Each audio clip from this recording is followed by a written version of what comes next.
Hello everyone, नमस्ते। मैं कीर्ति शर्मा आप सभी का पाथ ऑफ ज्ञान में स्वागत करती हूँ। हमारा देश कई ऐसे रहस्यों से भरा हुआ है जहाँ पर कई ऐसे चमत्कार या रहस्य हैं जिसे अभी तक कोई भी सुलझा नहीं पाया है। और इन्हीं रहस्यों में से एक है अमरनाथ गुफा में हिमलिंग का बनना। अमरनाथ की इस दिव्य गुफा में हर साल हिमलिंग का बनना किसी चमत्कार से कम नहीं। वैसे तो इस गुफा में जगह जगह पर पानी टपकता रहता है, लेकिन गुफा में एक कोने में हर साल ठीक उसी जगह में हिमलिंग का बनना साइंस को भी चुनौती देता है। आज हम आपको अमरनाथ गुफा के बारे में कुछ ऐसी बातें बताएंगे जो शायद आप भी नहीं जानते होंगे। और अगर आप चैनल पर नए हैं तो please like and subscribe my channel and let's start. Amarnath यात्रा की शुरुआत हो चुकी है। हर साल यहाँ हजारों लाखों में भक्त भगवान शिव का आशीर्वाद लेने आते हैं। अमरनाथ यात्रा के लिए भक्त पूरे साल इंतजार करते हैं और ये पावन स्थल जम्मू कश्मीर की राजधानी श्रीनगर में स्थित है। माना जाता है कि अमरनाथ स्थित एक पवित्र गुफा में भगवान शिव का एक बर्फ लिंगम यानी बर्फ के शिवलिंग के रूप में विराजमान है। बर्फ से शिवलिंग बनने की वजह से इसे बाबा बर्फानी भी कहा जाता है। ये गुफा ग्लेशियरों बर्फीले पहाड़ों से घिरी हुई है। गर्मियों में कुछ दिनों को छोड़कर ये गुफा साल के अधिकतर टाइम तक बर्फ से ढकी रहती है। गर्मियों में उन्हीं दिनों में ये तीर्थ यात्रियों के दर्शन के लिए खुली रहती है। इसकी सबसे खास बात ये है कि इस गुफा में हर साल बर्फ का शिवलिंग प्राकृतिक रूप से बनता है। बर्फ का शिवलिंग गुफा की छत में एक दरार से पानी की बूंदों के टपकने से बनता है। बेहद ठंड की वजह से पानी जम जाता है और बर्फ के शिवलिंग का आकार ले लेता है। शिवलिंग के बाईं ओर दो छोटे बर्फ के शिवलिंग बनते हैं। उन्हें माँ पार्वती और भगवान गणेश का प्रतीक माना जाता है।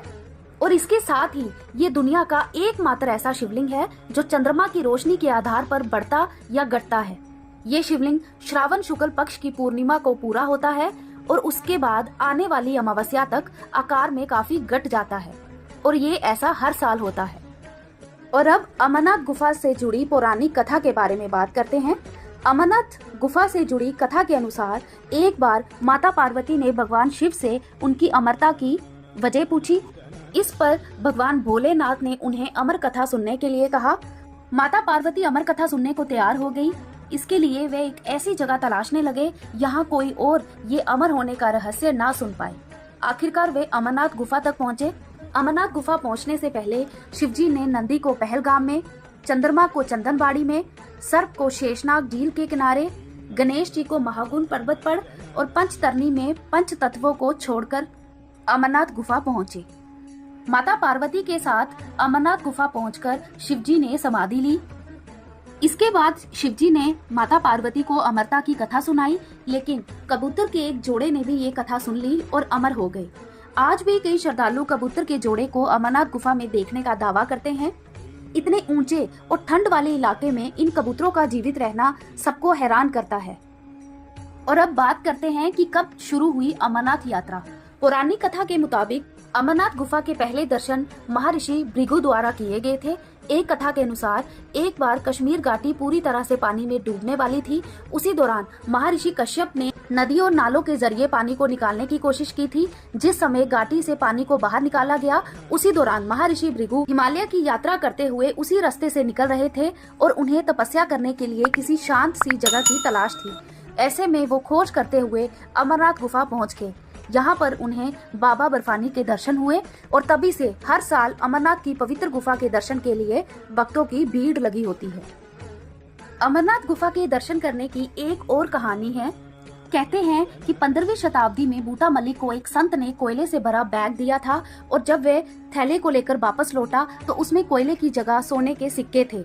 बूटा ये देखकर हैरान हो गया और संत को धन्यवाद करने के लिए जब वो उसी जगह पर पहुंचा तो उसे वहां कोई और संत नहीं मिला, बल्कि उस जगह पर उसे शिवलिंग की एक गुफा मिली। कहते हैं तभी से अमरनाथ यात्रा की शुरुआत हुई।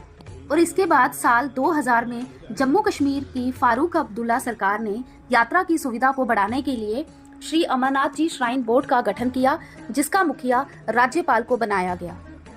अमरनाथ यात्रा आमतौर पर जुलाई से अगस्त के दौरान होती है, जब हिंदुओं का पवित्र महीना सावन पड़ता है। अमरनाथ यात्रा का मार्ग समय के साथ बदलता रहता है। अब अमरनाथ की यात्रा के लिए दो रास्ते हैं। एक रास्ता पहलगाम से शुरू होता है, जो कि करीब 46 to 48 किलोमीटर लंबा है। इस रास्ते से यात्रा करने में 5 दिन का समय लगता है और वहीं दूसरा रास्ता बालटाल से शुरू होता है। यहाँ से गुफा की दूरी 14 से 16 किलोमीटर की है, लेकिन खड़ी चढ़ाई की वजह से ये रास्ता थोड़ा सा मुश्किल है।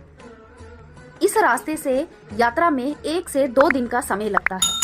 पहलगाम या बालटाल तक आप किसी भी वाहन से पहुंच सकते हैं, लेकिन इसके आगे का सफर आपको पैदल ही करना होता है। ये दोनों ही स्थान श्रीनगर से अच्छी तरह जुड़े हुए हैं, इसीलिए अधिकतर श्रद्धालु श्रीनगर से ही अपनी यात्रा की शुरुआत करते हैं। और अब एंड में बात करते हैं कि गुफा के दर्शन का महत्व क्या है। इस गुफा का महत्व इसलिए नहीं है कि यहाँ हिम शिवलिंग का निर्माण होता है। इस गुफा का महत्व इसलिए भी है कि इस गुफा में भगवान शिव ने अपनी पत्नी देवी पार्वती को अमरत्व का मंत्र सुनाया था और उन्होंने कई वर्षों तक यहाँ रहकर तपस्या की थी। तो ये शिव का एक प्रमुख और पवित्र स्थान है। आपकी जानकारी के लिए बता दें कि भगवान शिव के 5 प्रमुख स्थान हैं, जिसमें से पहला है कैलाश पर्वत, दूसरा है अमरनाथ, तीसरा है केदारनाथ, चौथा है काशी और 5वां है पशुपतिनाथ। तो ये थी अमरनाथ यात्रा से जुड़ी कुछ जानकारी। भगवान भोलेनाथ की कृपा हम सभी पर बने रहे और ऐसी ही इंटरेस्टिंग वीडियोस के लिए please like, share and subscribe my channel. Thank you so much.